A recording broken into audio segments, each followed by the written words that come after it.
conforme a padronização do HTML e o próprio HTML foi evoluindo, a definição dos seus tipos, os tipos de documentos também foi evoluindo. A partir do HTML 4.0.1, nós tivemos 3 definições de tipos de documento: o strict, o transitional e o frameset, tanto para o HTML quanto para o XHTML.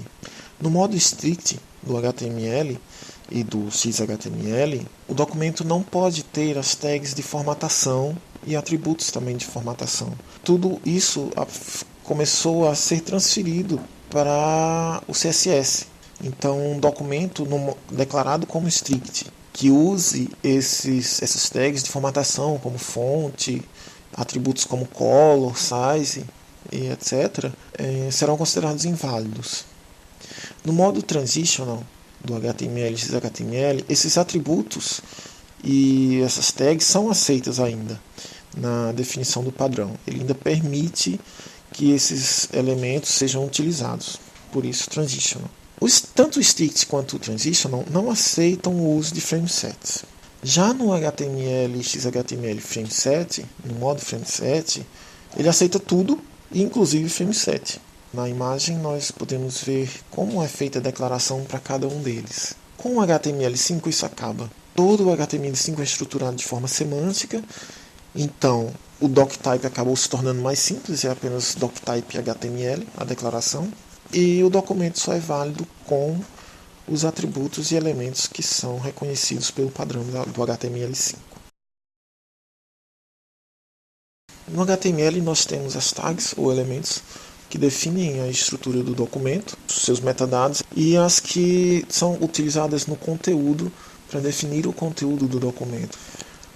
Algumas tags se destinam à definição semântica do conteúdo, outras são agrupadoras de conteúdo e outras são tags de seção, além das de metadados. Durante os estudos eu não vou ficar apresentando todas as tags do HTML, porque não parece muito produtivo. Mas à medida que a gente for utilizando na construção do projeto, aí sim a gente vai falando sobre as tags, discutindo e descobrindo sobre elas. O primeiro elemento do documento, imprescindível, essencial, é o HTML. Ele é o root do documento. Tudo que estiver dentro do documento precisa estar dentro dele. Essa tag HTML aceita todos os atributos globais padronizados pelo HTML5. A gente vai ver com mais detalhes os atributos globais à frente. Tem um atributo agora para o HTML5 específico dessa tag, que é o manifest. Esse manifest é um arquivo que vai configurar o que vai ser cacheado do site na máquina do cliente. Como ele vai funcionar offline também. O primeiro elemento, filho dele, que precisa aparecer é o head. É o cabeçalho da página. Dentro do head vão estar definidos todos os metadados do documento, ou seja, tudo que representa aquele documento, do que se trata, para que serve, etc. Uma tag filha do head e que é essencial, semanticamente importante, é a title. Ela não só define o título da página que está sendo exibida lá na barra do navegador ou da aba, como também serve para salvar esse título como identificação da página nos favoritos do navegador, mas também para os leitores de tela e outros dispositivos de acessibilidade começarem por aí a identificar para o cliente, para o usuário, do que se trata a página. Então, é uma tag de semântica muito importante porque ela vai identificar em todos os dispositivos e todas as maneiras de acesso a página que está sendo acessada. A próxima tag dentro de head não é uma sequência obrigatória, obviamente, mas a próxima tag que nós vamos ver é a base. Essa tag ela define uma URL base para todos os links daquela página. Os elementos link, os elementos A, com os atributos href e src, imagem, link, etc. Todos vão ser utilizados a partir daquela URL base, ou seja, em vez de você precisar colocar uma URL absoluta num atributo href, por exemplo, Você pode, em outros, né, e assim repetindo, você pode otimizar esse trabalho, ou seja, você define a tag base com a URL principal e nos links você só vai definir os fragmentos necessários, por exemplo, /help.html, quando lá em cima você tem em base o valor de www.example.com, por exemplo. O próximo elemento é o link. Ele define as ligações daquela página, daquele documento, com outros documentos, outras mídias externas, como arquivos CSS, ícones, que for necessário para configurar dentro do aspecto de metadados do documento, né, essas ligações. Além dos atributos globais, padrões, tem alguns atributos específicos, que é o href, que é o URL do recurso que vai ser acessado, o rel, que é o tipo de recurso que está sendo acessado. Há outros atributos que nós vamos ver com mais detalhes mais na frente, porque eles não são os essenciais, que são o cross-origin, o media, o hreflang, o type e o size. O href e o rel são os essenciais, é sempre necessário defini-los. Se o href não for informado, o documento não será associado a um outro recurso, né? O link não será associado a um outro recurso, e se o rel não for informado, o recurso que é associado em href não será interpretado provavelmente da forma correta. Lembrando que os valores de rel precisam estar dentro dos padrões definidos, né? Ou seja, se você colocar lá em rel um tipo a definição de um tipo de recurso que não existe dentro do padrão, também não será compreendido, não será interpretado pelo navegador. Se uma dessas tags ou as duas estiverem informadas de forma errada, o documento vai apresentar uma invalidez. O validador vai ler o documento e vai dizer, olha, aqui nesse ponto o documento se torna inválido porque href e o rel estão definidos da forma incorreta. Existem vários tipos de atributos para o rel, né? O relativo a. Por exemplo, author, help, icon, style sheet, etc. Lá na página do W3C, dentro das seções de padrões, vocês vão ver o link no blog, na seção de links do blog, tem todos os atributos todos os valores que você pode utilizar no atributo rel que são reconhecidos pelo padrão. Um elemento muito importante dentro de head é o elemento meta. Nós temos 3 tipos atualmente no HTML5 de elementos meta: o name, o HTTP Key e o char7. Já o char7 é utilizado para especificar a codificação de caracteres da página. Do contrário, se a gente não especificar esse meta char7, a página pode ser interpretada de forma incorreta pelo navegador. O navegador ou o interpretador que for pode fazer a leitura de forma incorreta, fazer a interpretação de forma incorreta. Por quê? Porque se você estiver acessando uma página em outro país, você criou uma página em português e alguém vai acessar, por exemplo, na Tailândia, a codificação de caracteres padrão do sistema operacional do usuário e do navegador do usuário vai ser do idioma dele.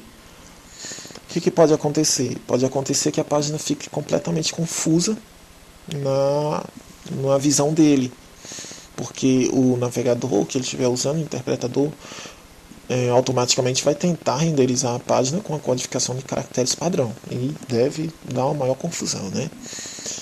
E a questão de acessibilidade também. Os leitores de tela precisam saber como interpretar adequadamente cada caractere informado.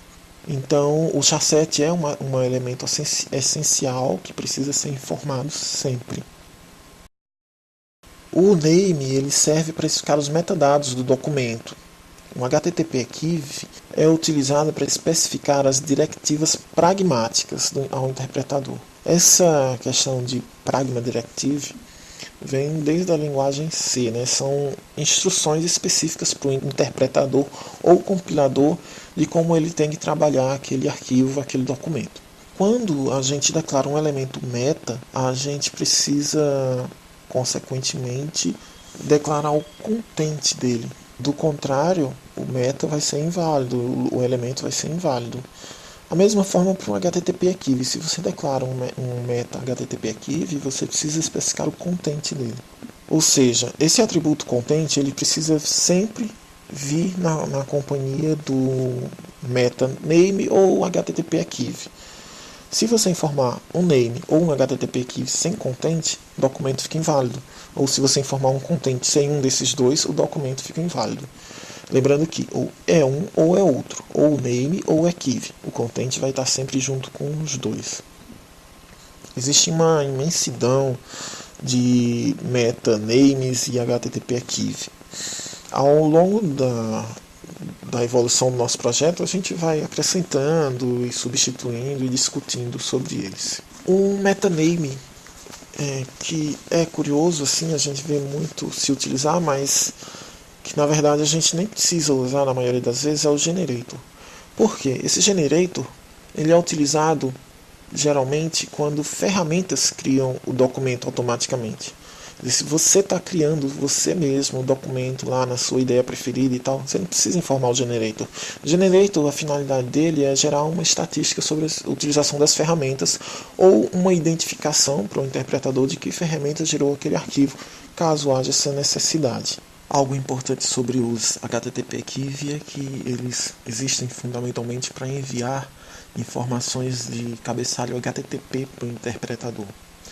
Então, atualmente, não é recomendado muito se usar o HTTP archive e enviar essas informações de cabeçalho pela aplicação mesmo. Ou seja, se você tem uma aplicação em ASP.NET, PHP, etc., essas aplicações enviariam para o cliente as informações de cabeçalho HTTP necessárias, não mais pelo código HTML, porque semanticamente correto é que o código HTML seja usado apenas para marcação, apenas para apresentação, exibição do conteúdo, não para interagir de forma programática com os interpretadores. Umas meta tags legais e pouco divulgadas são as Dublin Core e as Social Meta Tags. Outra coisa interessante, qualquer grupo de desenvolvedores ou individualmente desenvolvedores pode defender, aspas, defender um padrão de names novo. Isso você pode fazer dentro do Meta Extensions. É um grupo, uma organização associada ao W3C que define e publica os tipos de names utilizados nos metadados do HTML. Então, existem vários lá, por exemplo, o Bugzilla tem um bocado de metanames lá. O Bitcoin também, Facebook, Google, enfim. Várias organizações defendem padrões lá que são reconhecidos, embora não sejam padrão do HTML5, são padrões também, e que são reconhecidos por quase todas as ferramentas, quase todos os interpretadores, navegadores, leitores de tela, etc. E que a gente pode usar para enriquecer o conteúdo e a identificação da página nos spiders, nos robôs e motores de busca, etc. As Dublin Core, as meta tags Dublin Core são interessantes porque elas funcionam meio que como uma extensão dos meta padrões, dos names padrões que o HTML tem. Então lá você pode definir mais informações como um título alternativo, a data de publicação, a data em que o arquivo foi criado, foi modificado. Isso é até interessante para uma questão de controle de versão, para os motores também saberem qual é o documento mais atual, se o que eles têm em cache ou se o que eles estão encontrando agora na rede, identificador da empresa, do criador e etc. As Dublin Core são muito interessantes, muito pouco divulgadas, mas extremamente úteis. As Social Meta Tags são outro grupo bem interessante e bem útil. Nem todas ainda são padrões dentro do Meta Extension, mas a maioria é reconhecida por todos os interpretadores e a utilização é muito útil porque não só vai configurar a forma como o conteúdo das suas páginas vai ser compartilhado. Por exemplo, quando você vai compartilhar uma página, aparece lá uma imagem padrão, uma descrição padrão, um título do artigo, etc. Na telinha de compartilhamento do Facebook ou do Twitter. Isso a gente configura com essas Social Meta Tags. Mas ela também serve para as buscas de relevância dentro das redes sociais. Então o Google tem Meta Tags para isso, o Twitter é o principal, tem também. O Facebook está muito forte. Ele usa o padrão Open Graph, que é do próprio Facebook, também tem várias e várias, talvez seja o que mais tem tags. E é muito bom dar uma explorada nisso, são muito úteis para usar, principalmente para quem trabalha com blog e sites de divulgação. Por fim, nós temos os elementos script e style. Não vou falar sobre eles agora porque a gente vai, quando estiver evoluindo em CSS e JavaScript, vai explorar bastante e vai tratar deles com mais detalhes. Mas eles também são parte do head. Quando você estiver definindo funcionalidades ou estilos para a página, são imprescindíveis, são essenciais. Lembrando que o style pode ser substituído pelo link se você definir um arquivo CSS externo. Assim como o script pode não ter um conteúdo, e sim um link para um arquivo JavaScript externo.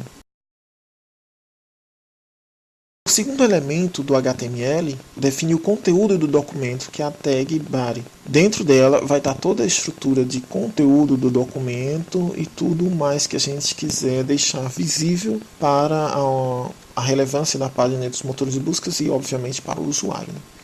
Dentro de body tem todo o conteúdo da página que vai ser apresentado para o usuário. Todos os textos, imagens, arquivos de mídia, vídeos, som, etc. Links e tudo mais. Também é onde vai ter a interação do usuário quando a gente estiver trabalhando com JavaScript. É como o usuário vai interagir com o conteúdo da página. Em alguns motores de busca, partes do body, como por exemplo agora que a gente está trabalhando muito com semântica, com HTML5, por exemplo, cabeçalhos relevantes vão ser exibidos, também vão ser lidos pelos motores de buscas e vão ser exibidos. Devido a alguns problemas de mau uso dos metadados do HTML, alguns para forçar a publicidade, forçar o número de acessos dentro dos motores de buscas, alguns, como o Google, muitas vezes leem mesmo os conteúdos principais que tem dentro de body para utilizá-los como itens de classificação de relevância de uma pesquisa que você faça.